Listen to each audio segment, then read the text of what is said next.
And today I wanted to share something with you, a dream I was given about 6 months ago. Now, I did share this dream back then, but I just felt led of the Lord to share this dream again because I feel that we're getting so close to the time of the rapture, and I believe the Lord wants us to be completely ready. I believe that He wants us, when we stand face to face with Him, to have no regrets.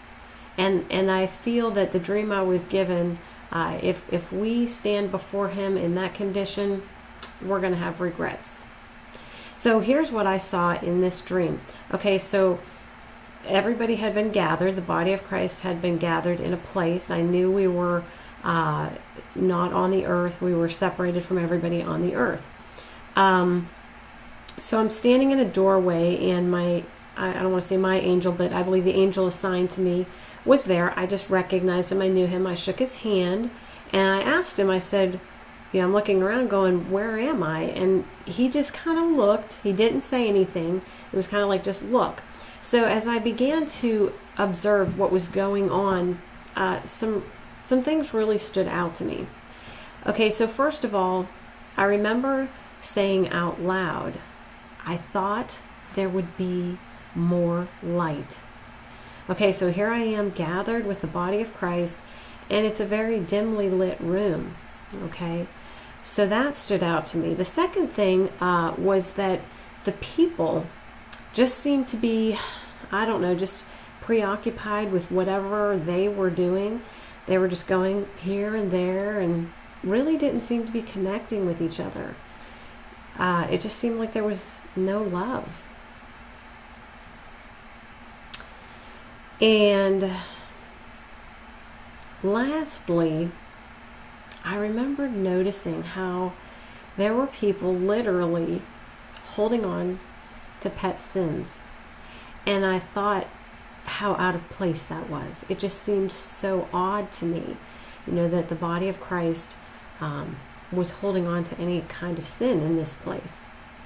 And I remembered thinking I just really couldn't wait to be taken to see Jesus. I was really looking forward to that. But as I looked around, it just seemed like the people really were not interested in that, which that too was shocking. And then a close family member of mine I remember just sitting at a table with somebody and just playing a game and just really preoccupied with this game, not really even noticing anything else going on around them, not really even caring about anything else going on around them. So I think the things that I was seeing, in this place where the body of Christ was gathered, are red flags of things that I believe that we can begin to look at and make ourselves more ready. See, I don't believe it's about, fear that we're not going to make it, because I believe everybody who's born again, walking with the Lord, is going to make it. The churches in Revelation that were left behind, I believe those are apostate churches, people who are not serving God, but serving themselves. And so those people, during the tribulation, I believe need to, make a choice to serve the Lord, be born again. But the thing that I think is most concerning is that when we stand before the Lord, the Apostle Paul talks about that time when our works are going to be evaluated.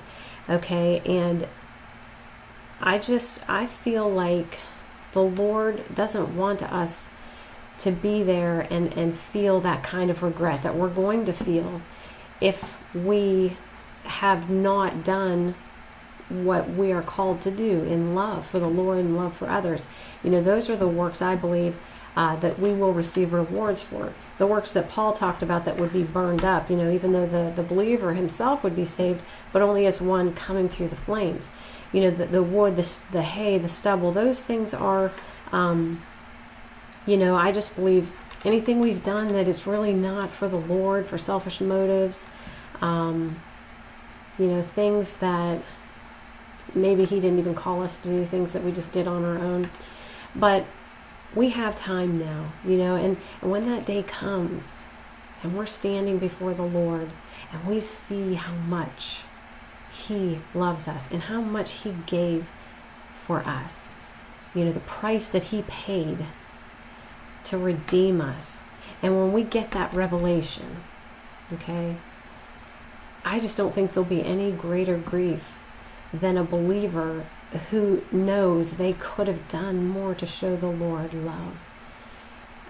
You know, it's like Esther before she was taken in to the king. I mean, she had, it was either 6 months or a year of a time to prepare herself to learn what, you know, the king wanted, what delighted him, what pleased him.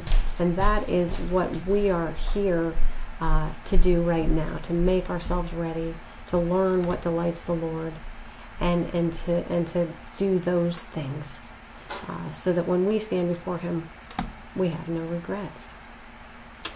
All right, so anyway, I hope that message blessed.